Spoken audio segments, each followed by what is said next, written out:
नमस्कार दोस्तों, स्वागत है आपका आज के मुख्य समाचार में। सबसे पहली बड़ी खबर में आपको बताएंगे, यूपी चुनाव से पहले बीजेपी को लगा बड़ा झटका, विधायक राधाकृष्ण शर्मा ने थामा सपा का दामन। इसी के साथ दूसरी बड़ी खबर में जिक्र होगा कि मुलायम सिंह यादव कार्यकर्ताओं से मिलने सपा पार्टी कार्यालय पहुंचे। तीसरी बड़ी खबर में आपको बताएंगे कि हमारे गढ़ वाले इलाकों में प्रशासन इंटरनेट से कर रहा है खेला, डिजिटल कैंपेन पर सपा ने जताई चिंता। दोस्तों, हर एक खबर की गहराई में आपको ले जाएंगे, लेकिन उससे पहले अगर आपको भी ऐसा लगता है कि भाजपा की उल्टी गिनती शुरू हो चुकी है, तो आप अभी इस वीडियो को लाइक कीजिए और इस लाल बटन को दबाकर चैनल को सब्सक्राइब करके घंटी बजाइए और कमेंट में लिखे जय हिंद। यूपी चुनाव से पहले बीजेपी को लगा बड़ा झटका, विधायक राधाकृष्ण शर्मा ने थामा सपा का दामन। जी हाँ दोस्तों, उत्तर प्रदेश में विधानसभा चुनाव की तारीखों का ऐलान हो चुका है। इसके बाद नेताओं के दल बदल का सिलसिला भी शुरू हो गया है। बदायूं बिलसी से बीजेपी विधायक राधाकृष्ण शर्मा ने समाजवादी पार्टी का दामन थाम लिया है। सपा ने ट्विटर पर इसकी जानकारी दी है। समाजवादी पार्टी ने ट्विटर पर लिखा, माननीय राष्ट्रीय अध्यक्ष जी के नेतृत्व में आस्था जताते हुए बदायूं बिलसी से भाजपा विधायक श्री राधाकृष्ण शर्मा जी ने समाजवादी पार्टी की सदस्यता ग्रहण की। आपका हार्दिक स्वागत एवं अभिनंदन। बता दें कि पिछले हफ्ते ही बहराइच से बीजेपी की वर्तमान विधायक माधुरी वर्मा ने भी सपा का दामन थाम लिया था। उत्तर प्रदेश में 10 फरवरी को पहले चरण के मतदान होंगे। दूसरे चरण में 14 फरवरी को उत्तर प्रदेश के दूसरे चरण और पंजाब में 1 चरण, उत्तराखंड में 1 चरण, गोवा में 1 चरण में मतदान पूरे होंगे। तीसरे चरण में 20 फरवरी को उत्तर प्रदेश में तीसरे चरण के मतदान होंगे। चौथे चरण में 23 फरवरी को उत्तर प्रदेश में चौथे चरण के मतदान होंगे। पांचवें चरण में 27 फरवरी को उत्तर प्रदेश के पांचवें चरण और मणिपुर के पहले चरण के मतदान होंगे। चलते हैं अगली खबर की तरफ। मुलायम सिंह यादव कार्यकर्ताओं से मिलने सपा पार्टी कार्यालय पहुंचे। जी हां दोस्तों, लखनऊ में सोमवार को समाजवादी पार्टी के संस्थापक और सपा नेता मुलायम सिंह यादव पार्टी कार्यालय पहुंचे। इस दौरान समर्थकों ने उनका स्वागत किया, साथ ही समर्थन में जमकर नारेबाजी की। इस दौरान मुलायम सिंह यादव ने कार्यकर्ताओं का अभिवादन स्वीकार किया। बता दें कि यूपी में विधानसभा चुनावों को लेकर सपा समेत सभी पार्टियां तैयारियों में लगी हुई हैं। चलते हैं अगली खबर की तरफ। हमारे गढ़ वाले इलाकों में प्रशासन इंटरनेट से कर रहा है खेला, डिजिटल कैंपेन पर सपा ने जताई चिंता। जी हां दोस्तों, उत्तर प्रदेश चुनाव में आयोग ने 15 जनवरी तक डिजिटल कैंपेन करने को ही कहा है, लेकिन ओमिक्रॉन वेरिएंट के मामलों को देखते हुए ऐसा लगता है कि पूरा कैंपेन ही डिजिटल हो सकता है। इस बीच सभी राजनीतिक दलों ने अपनी तैयारियों तेज कर दी है। समाजवादी पार्टी ने भी डिजिटल कैंपेन की आक्रामक रणनीति तैयार की है। इसके साथ ही एक बड़ा बदलाव लाते हुए पार्टी ने व्हाट्सएप को मुख्य हथियार बनाने का फैसला लिया है। सपा के रणनीतिकारों का कहना है कि उनका फोकस छोटे छोटे वीडियोज पर होगा, जो आसानी से डाउनलोड हो सके और लोगों का डेटा भी कम खर्च हो। दूसरी तरफ डोर टू डोर कैंपेनिंग भी शुरू की जा चुकी है। अखिलेश यादव ने शनिवार को पार्टी के मीडिया पैनलिस्ट्स और कार्यकर्ताओं के साथ मीटिंग की। इस दौरान अखिलेश यादव ने टीम से उनके सुझाव लिए। भले ही चुनाव आयोग की ओर से 15 जनवरी को समीक्षा की जानी है, लेकिन समाजवादी पार्टी पूरे कैंपेन को ही डिजिटल मीडियम से चलाने के प्लान पर विचार कर रही है। एक सीनियर लीडर ने बताया, हमारे वोटर बेस में बड़ी संख्या युवाओं और गरीबों की है। वे बड़े वीडियो डाउनलोड नहीं कर सकते क्योंकि उसमें ज़्यादा डेटा खर्च होता है। इसलिए यह फैसला लिया गया है कि 100 MB तक के छोटे वीडियोज तैयार किए जाएं। यही नहीं, कुछ नेताओं ने चिंता जताई है कि सपा के मजबूत गढ़ वाले इलाकों में प्रशासन इंटरनेट स्पीड और कनेक्टिविटी को कमजोर करा रहा है ताकि कैंपेन को प्रभावित किया जा सके। फेसबुक और यूट्यूब के अलावा समाजवादी पार्टी व्हाट्सएप पर भी मजबूती के साथ काम कर रही है। पार्टी की डिजिटल विंग ने कई व्हाट्सएप ग्रुप्स तैयार किए हैं और उनके माध्यम से लाखों लोगों तक सामग्री पहुंचाई जा रही है। हर विधानसभा में सपा की ओर से 8 से 10 व्हाट्सएप ग्रुप तैयार किए गए हैं। इनमें से हर ग्रुप में 256 लोगों को जोड़ा गया है। चलते हैं अगली खबर की तरफ। ओमिक्रॉन की दहशत के बीच कोरोना के नए वेरिएंट डेल्टा क्रॉन ने दिया दस्तक। जाने कितना खतरनाक है नया वायरस। जी हां दोस्तों, दुनिया भर में नए वेरिएंट ओमिक्रॉन की दहशत के बीच कोरोना के नए वेरिएंट ने दस्तक दे दिया है। शोधकर्ताओं ने इसका नाम डेल्टा क्रॉन दिया है। ओमिक्रॉन को अब तक सबसे तेजी से फैलने वाला वेरिएंट बताया जा रहा है, जबकि डेल्टा वेरिएंट ने साल 2021 में कई देशों में तबाही मचाई थी। अब ओमिक्रॉन और डेल्टा से मिलकर एक नया वेरिएंट तैयार हुआ है। कुछ शोधार्थी इसे डेल्मिक्रॉन नाम दे रहे हैं, तो कुछ इसे डेल्टा क्रॉन कर रहे हैं। ऐसे में यह अनुमान लगाया जा रहा है कि कोरोना के 2 वेरिएंट से मिलकर बनने वाला नया वेरिएंट के खतरे क्या होंगे। एक शोधार्थी ने कोरोना के नए स्ट्रेन डेल्टा क्रॉन या डेल्मिक्रॉन का पता लगाया है। इस शोधार्थी का यह दावा है कि साइप्रस में डेल्टा क्रॉन या डेल्मिक्रॉन करीब 25 मरीज पाए गए हैं। साइप्रस के इस शोधकर्ता ने इसी सप्ताह GISAID के जरिए अपने निष्कर्ष भेजे हैं।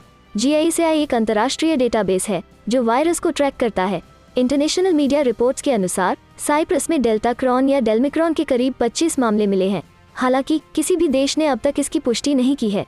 साइप्रस विश्वविद्यालय में जैव प्रौद्योगिकी और मॉलिक्यूलर वायरोलॉजी की प्रयोगशाला के प्रमुख डॉक्टर लियोन डियोस्कोस्त्रिकिस ने अपने दावे में कहा है कि अस्पताल में भर्ती संक्रमितों के बीच म्यूटेशन की फ्रीक्वेंसी अधिक थी और यह नए वेरिएंट और अस्पताल में भर्ती होने के बीच संबंध की इशारा करता है। चलते हैं अगली खबर की तरफ। चुनाव परिणाम पर सपा की सहयोगी पार्टियों का दावा। शिवपाल और केशव ने गठबंधन पर कही ये बात।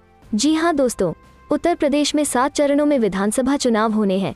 चुनाव परिणाम को लेकर सभी पार्टी अपनी अपनी जीत का दावा कर रही है। ऐसे में सपा की सहयोगी पार्टी के नेताओं ने भी चुनाव परिणाम पर प्रतिक्रिया दी है। प्रगतिशील समाजवादी पार्टी अध्यक्ष शिवपाल यादव ने अखिलेश यादव और गठबंधन के भविष्य पर बड़ा बयान देते हुए कहा है कि 10 मार्च को अखिलेश यादव के नेतृत्व में गठबंधन पूरा बहुमत हासिल करेगा। उन्होंने कहा, अब मैंने तो अखिलेश यादव को अपना नेता मान लिया है। सीटों की कोई बात नहीं है, सभी 403 सीटें हमारी हैं। आप तो जानते हैं कितने लंबे समय से पार्टी में काम किया है। शिवपाल का मानना है कि रैलियों सभाओं पर रोक से छोटे दलों को नुकसान होगा। वहीं महान दल के अध्यक्ष केशव देव मौर्य ने कहा है कि 10 मार्च को अखिलेश यादव आ रहे हैं। उन्होंने आरोप लगाया कि बीजेपी के लोग लगातार उनसे संपर्क कर रहे हैं। उन्होंने स्पष्ट किया कि गठबंधन के तहत 2 सीटों तय हैं। मौर्य ने दावा किया कि 2022 में सरकार बनने तक सपा के साथ हैं। सरकार गठन के बाद उनके समाज की समस्याओं को हल नहीं किया गया तो विचार करने से पीछे नहीं हटेंगे। उन्होंने कहा कि अखिलेश यादव सीटों का ऐलान जल्द करने वाले हैं। इन राज्यों में कोविड सर्टिफिकेट पर नहीं होगी पीएम मोदी की तस्वीर। चुनाव आयोग का नया आदेश। जी हां दोस्तों, चुनाव आयोग ने विधानसभा चुनावों वाले 5 राज्यों में कोविड सर्टिफिकेट पर से प्रधानमंत्री नरेंद्र मोदी की तस्वीर को हटाने का आदेश दिया है। चुनाव आयोग के आधिकारिक सूत्र के अनुसार आचार संहिता लागू होने के कारण यह निर्देश दिया गया है। सूत्र ने कहा कि केंद्रीय स्वास्थ्य मंत्रालय मोदी की तस्वीर को टीके के प्रमाण पत्र से हटाने के लिए कोविन प्लेटफॉर्म पर जरूरी फिल्टर लगाएगा। चुनाव आयोग ने शनिवार को घोषणा की थी कि उत्तर प्रदेश, उत्तराखंड, पंजाब, मणिपुर और गोवा में विधानसभा चुनाव 10 फरवरी से 7 मार्च के बीच 7 चरणों में होंगे और मतगणना 10 मार्च को होगी। चुनाव कार्यक्रम की घोषणा के साथ ही सरकारों, उम्मीदवारों और राजनीतिक दलों के लिए आदर्श आचार संहिता लागू हो गई है। एक आधिकारिक सूत्र ने बताया कि आदर्श आचार संहिता लागू होने के कारण इन 5 चुनावी राज्यों में लोगों को जारी किए जाने वाले कोविड-19 टीकाकरण प्रमाण पत्रों से प्रधानमंत्री की तस्वीर हटाने के लिए स्वास्थ्य मंत्रालय कोविन प्लेटफॉर्म पर आवश्यक फिल्टर लगाएगा। मार्च 2021 में स्वास्थ्य मंत्रालय ने कुछ राजनीतिक दलों की शिकायतों के बाद चुनाव आयोग के सुझाव पर असम, केरल, तमिलनाडु, पश्चिम बंगाल और पुडुचेरी में चुनावों के दौरान भी इसी तरह के कदम उठाए थे। चलते हैं अगली खबर की तरफ। यूपी चुनाव। अखिलेश बोले, प्रदेश से होगी भाजपा की विदाई, लोकतंत्र पर भाजपा का हमला बर्दाश्त नहीं करेगी जनता। जी हां दोस्तों, समाजवादी पार्टी के राष्ट्रीय अध्यक्ष एवं पूर्व मुख्यमंत्री अखिलेश यादव ने कहा है कि भाजपा लोकतंत्र पर हमला कर रही है, लेकिन अब जनता इसे बर्दाश्त नहीं करेगी। प्रदेश से भाजपा की विदाई होगी और जनता सपा की सरकार बनाएगी। 10 मार्च को लोकतंत्र के पक्ष में परिणाम आएगा। वो रविवार को पार्टी कार्यालय में कार्यकर्ताओं की बैठक को संबोधित कर रहे थे। सपा अध्यक्ष ने कहा कि जनता ने स्वयं चुनाव लड़ने का इरादा कर लिया है। यह चुनाव किसानों, नौजवानों, महिलाओं के मान सम्मान का चुनाव है।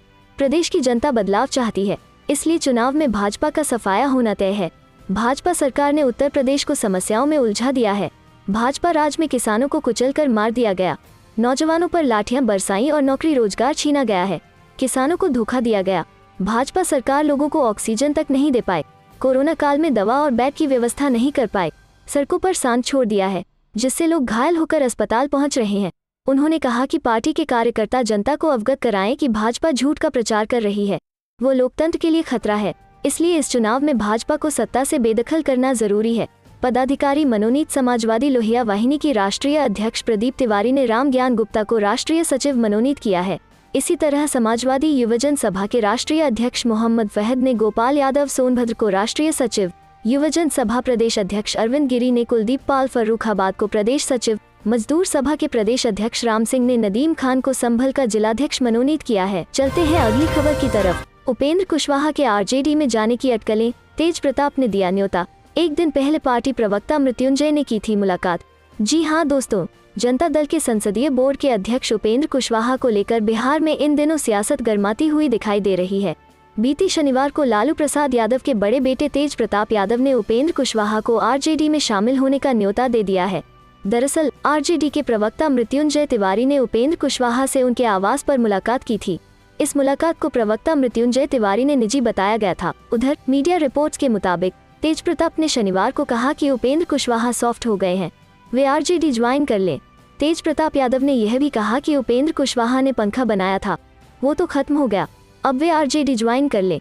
उनके इस बयान के बाद तरह तरह की चर्चा हो रही है। हालांकि बीते शनिवार को ही उपेंद्र कुशवाहा ने यह साफ कर दिया था कि इस तरह की कहीं कोई बात नहीं है। शनिवार को मुलाकात के बाद मृत्युंजय तिवारी ने मीडिया से कहा था कि उपेंद्र कुशवाहा से उनकी निजी मुलाकात हुई थी।